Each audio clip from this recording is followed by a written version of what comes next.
I don't know if people are gatekeeping or something. Like, I don't know what's going on in the language learning community. Why do I just feel like I'm the only one that's found this? Like, it can't, surely not. Surely not. Hi guys, welcome to my channel. In today's video, I'm going to be going through and sharing my current language learning routine. And this is just one of them. I don't like to do the same thing all the time. Also, I'm 2 years and 9 days into learning Spanish. So although I'm not a beginner, I will be sharing some beginner's hacks and tips and just things that I did when I was starting out that helped me get to this point now. On my channel, I have a video where I basically just say how I learned Spanish, like from scratch.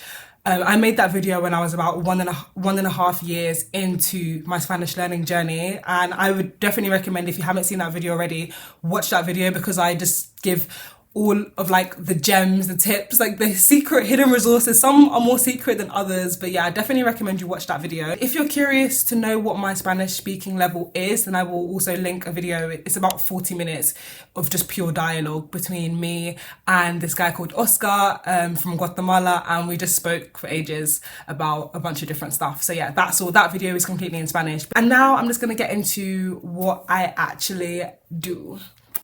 Okay, so the first thing I'm going to do is warm up with some flashcards. I do my flashcards on SpanishDictionary.com. You can also do flashcards on Quizlet, Anki as well. However, for Spanish, you might as well use Spanish Dictionary because their whole platform is dedicated just to the Spanish language. Also, I'll be showing how to use Anki if you haven't used that before. They all use the same system of spaced repetition because that is just scientifically proven to be the best way for our human brains to comprehend and remember new pieces of information. I just prefer Spanish Dictionary because it comes with the videos and pictures, and it actually pronounces the word for you every single time on Spanish Dictionary. Quizlet does a similar thing, but just without the other like video and audio. But yeah, they're all pretty good. I've picked my favorite. Me and Spanish Dictionary are locked in. Okay, so after I've warmed up the flashcards, this can be anywhere between 15 minutes and an hour. I'm not gonna lie.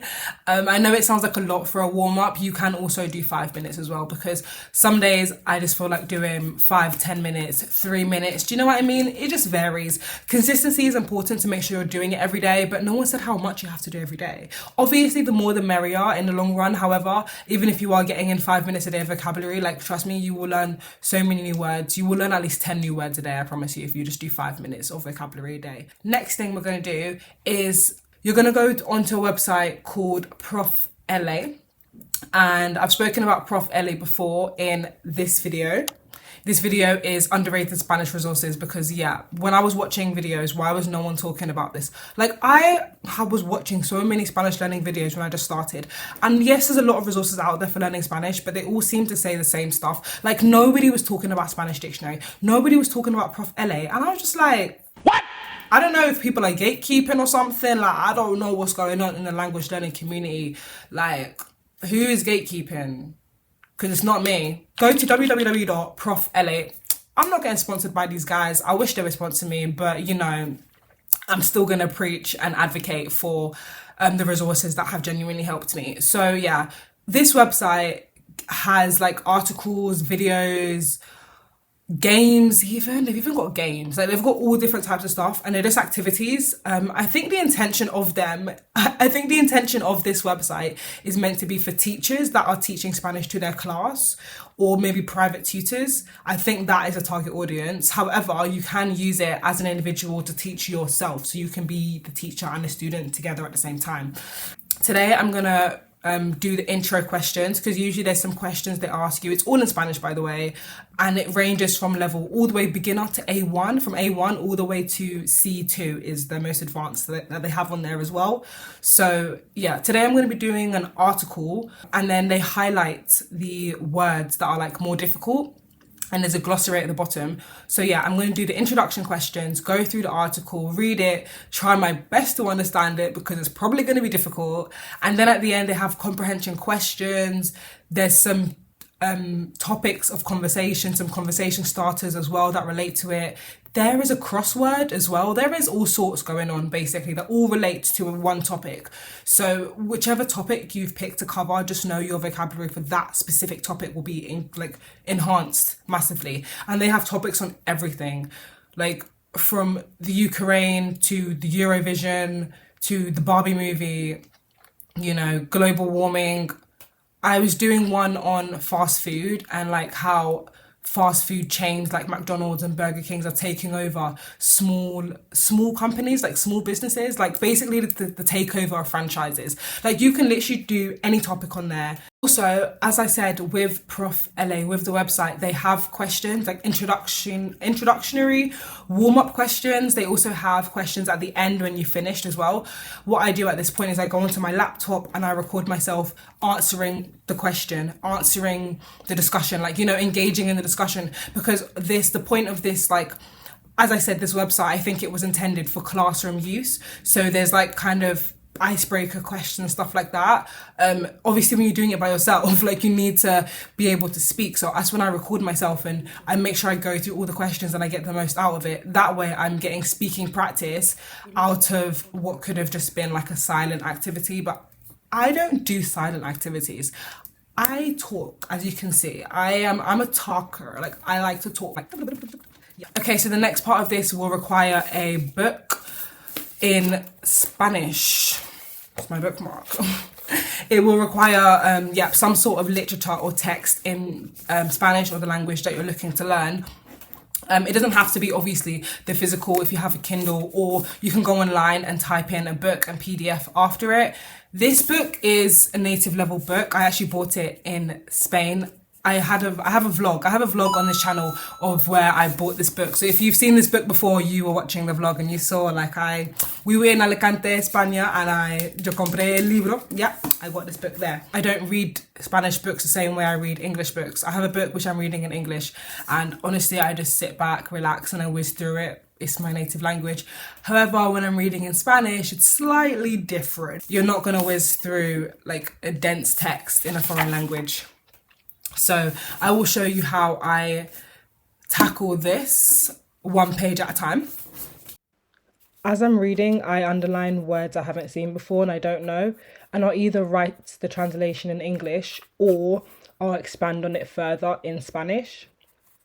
It really does help to have a translator handy while you're doing this. It just makes it go a lot quicker.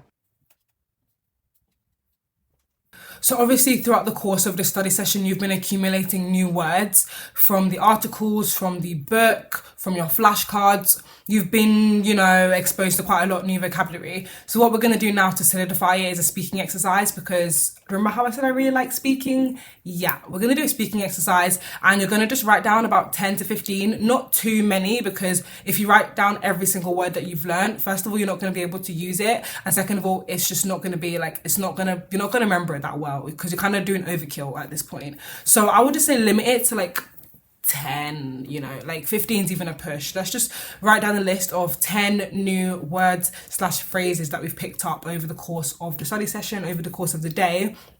And what you're going to do is record yourself on your phone, your laptop, your tablet, whatever. You don't even really have to record yourself. You could do this looking into a mirror. I like to record myself, not to watch it back, just because when the camera's on, it feels real, What you're going to do with the 10 vocabularies, 10 phrases that you've written down is you're just going to talk freely, but you're going to try and make sure that you tick off the words as you're speaking. So you're just going to have to find weird and wonderful ways to incorporate words like sweet corn into your conversation. You're not only helping your pronunciation by using the word, but it's just another way to remember it. The more you do something, the more you remember it, the more it becomes second nature, because you've used that word now in a conversation with yourself talking. When it comes to speak to somebody real, somebody else, you've been in this situation before. Do you know what I mean? It's not completely foreign. You've used the word in a sentence. It can also like double check, like fact check your understanding of, do you actually understand the context of the word? Do you actually understand how to use the word? Because there's many words that I've learned like on paper through a flashcard, but do I actually know how to use that word? Maybe not, so you can also use a translator in that moment to see, how does this word fit into a sentence? Am I using it correctly? Does it make sense?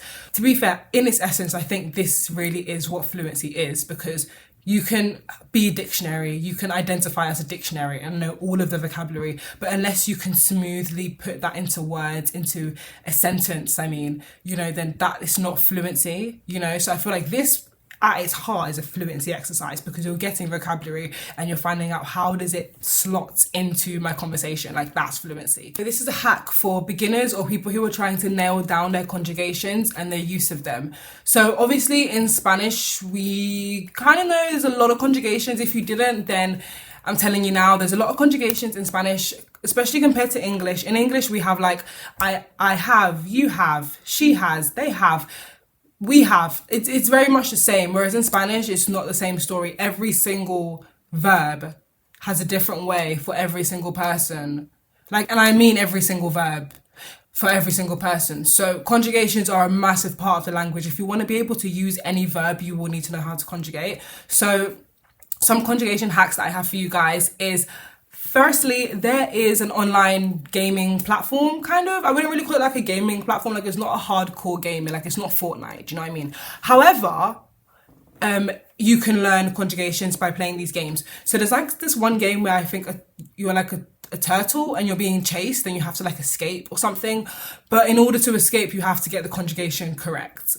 So the pressure is getting worse, you know, the pressure is getting worse, we could say. Conjugation game, I would 100% recommend, because I played that as a beginner and that game gave me stress. I don't know if that game made me better or worse, but like, it was stressful, you know, trying to conjugate so quickly, but it works. Do you know what I mean? Because in the end, if you can conjugate in a game setting under pressure, best believe that when a conversation strikes, you can conjugate as well. It's basically a fun way to get your conjugation practice in, because I know that sometimes doing conjugation drills and writing out the same verbs over and over and over again can get a bit boring. I get it. So this is actually like a gamified version of it, and I will show my gameplay and you'll see like how well or badly I do in this game because I just can't handle it under the stress. Like, part of my experience in learning conjugations has been some of that more boring and repetitious, like writing out verbs, but that was something more that I wanted to do. I know it's not like the most exciting thing.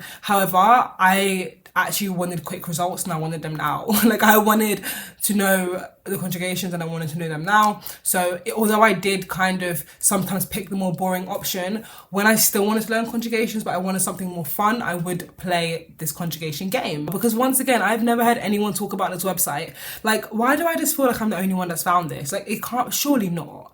Surely not. Come on. On Spanish Dictionary, there's also conjugation drills. Conjugation drills, I used to bang these out. Like, I used to do these every day, like my conjugation drills. That was my multivitamin, you know? So basically, I will also show like how that works as well. But it's just, they give you a verb and they give you the way they want it conjugated. Your job is to do it. This one doesn't have any time pressure, so it's still gamified in the way as it's like flashcardy gamified, but it's not as fun as like, you know, turtles and monsters and stuff. But also still works. So just different ways to do it. I'm giving you 3 different ways to do it. So the first one is the game. Second one is the conjugation drill on Spanish Dictionary. And the third one, which is one that I still did that one, you know, because it works. Like, it is quick, it works. In school, when they'd make us write out lines, at the end of the day, it works. Like, that's how I learnt my times tables in primary school, you know, and I still remember my times tables. So, I mean, it works. But yeah, so the third method would literally just be getting 30 of the most common verbs, and I will put in a verb table here somewhere of, you know, the 30 most common verbs, write out every single conjugation for that and just do that like when you can. It is a bit more repetitive. If you're that kind of person that can sometimes find peace and, you know, calm in doing the same repetitious action, I think you'd quite enjoy it actually, because I liked doing that. It was quite nice. And then also like to flip back and see if I'd got it right. I'd like flip my page and check if I'd got it wrong or right each time. And obviously it was really satisfying to give myself a green tick like when I got it right. So I hope you enjoyed the video. Please subscribe. I always forget to say this at the end of my videos, but if you liked the video, if you like this kind of content as well, language learning, honestly, I'm just a girl that likes languages. Please subscribe because it helps my channel grow, and I really like getting like comments from you guys telling me where you're at in your language learning. It just makes it feel that much more real, I guess. Help a girl out. And yeah, I think that's it for today's video. Bye. Do, do, do. Do, do, do.